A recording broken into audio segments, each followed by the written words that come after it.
អ្នកទាំងអស់គ្នាបើហើយធ្លាប់ឮហើយអំពីអាគារភ្លុងដ៏ខ្ពស់ជាងគេមួយនៅទីក្រុងកូឡាឡាំពួរប្រទេសម៉ាឡេស៊ីគឺអាគារភ្លុងពេត្រូ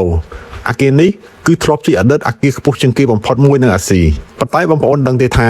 នៅពីក្រោយភាពស្រស់ស្អាតនៃអាគារភ្លុងមួយនេះគឺមានការប្រកួតប្រជែងគ្នាខ្លាំងណាស់រវាងស្ដេចបច្ចេកវិទ្យាអាស៊ីពីរគឺជប៉ុននិងកូរ៉េខាងត្បូងដោយពេលនោះម្ចាស់គម្រោងបានដាក់ឲ្យក្រុមហ៊ុនសាងសង់ប្រទេសទាំងពីរនោះសាងសង់ឲ្យបានលឿនបំផុតអ្នកទាំងអស់គ្នាថាអ្នកណាជាអ្នកសាងសង់ឲ្យមុននៅក្នុងឆ្នាំ1990អតីតនាយករដ្ឋមន្ត្រីម៉ាឡេស៊ីគឺលោកមហាធីមហាម៉ាត់មានចក្ខុវិស័យចង់បង្ហាញពិភពលោកថាប្រទេសក្នុងតំបន់អាស៊ីអាគ្នេយ៍ក៏អាចបង្កើតមហាស្ថាបត្យកម្មកម្រិតពិភពលោកបានដែរ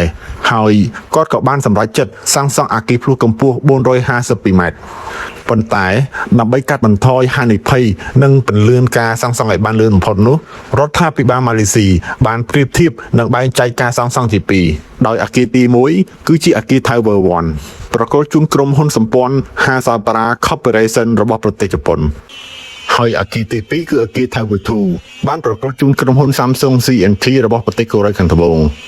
ការបែងចែកនេះមិនមែនជាភាពចៃដន្យទេបងប្អូនវាគឺជាយុទ្ធសាស្ត្រទាញយកការប្រកួតប្រជែងដើម្បីជំរុញគុណភាពនិងល្បឿននៅពេលដំណើរការសាងសង់ចាប់ផ្ដើមក្រុមហ៊ុនជប៉ុន Tower 1បានចាប់ផ្ដើមមុនកូរ៉េខាងត្បូងជិត1ខែដោយសារជប៉ុនមានបទពិសោធន៍ច្រើនខាងសាងសង់ធននិងគ្រោះរំជួយដីគ្រប់គ្នានៅពេលនោះគិតថាជប៉ុននឹងបញ្ចប់ការសាងសង់បានមុនប៉ុន្តែក្រុមហ៊ុន Samsung របស់កូរ៉េខាងត្បូងបានចាប់ផ្ដើមក្រោយមិនព្រមចុះចាញ់ឡើយពួកគេបានសិក្សាពីបច្ចេកទេសចាក់បេតុងលឿននិងបង្កើនម៉ោងធ្វើការជាបន្តបន្ទាប់រហូតដល់ពួកគេអាចតាមទាន់ជប៉ុនហើយថែមទាំងបានសាងសង់លឿនជាងជប៉ុនទៅទៀតក្នុងអំឡុងពេលសាងសង់ភាគីជប៉ុនបានជួបបញ្ហាអគារត្រេតប្រហែល25មីលីម៉ែត្រធ្វើឲ្យដំណើរការសាងសង់ជប៉ុនត្រូវពន្យាពេលដើម្បីកែតម្រូវ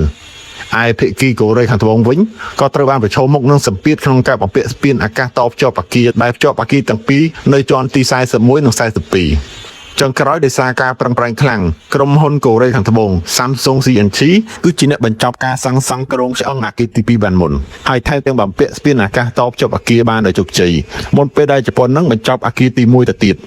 នៅពេលនោះកូរ៉េខាងត្បូងដែលចាប់ផ្ដើមក្រោយជប៉ុន1ខែ